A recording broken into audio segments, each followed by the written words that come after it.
এটাই আমাদের পরিচয়, যতক্ষণ বেঁচে রব সত্যকে লিখে যাব, রক্ত চক্ষুকে পাই না ভয়, রক্ত চক্ষুকে পাই না ভয়।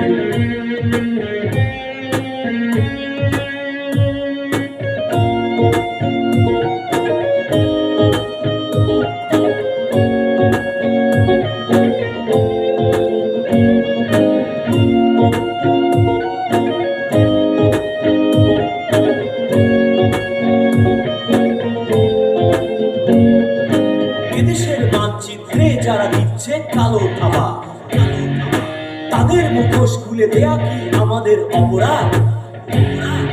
কালোবাজারি আর দুর্নীতির বিরুদ্ধে সবার আগে সাংবাদিকেরা করে প্রতিবাদ।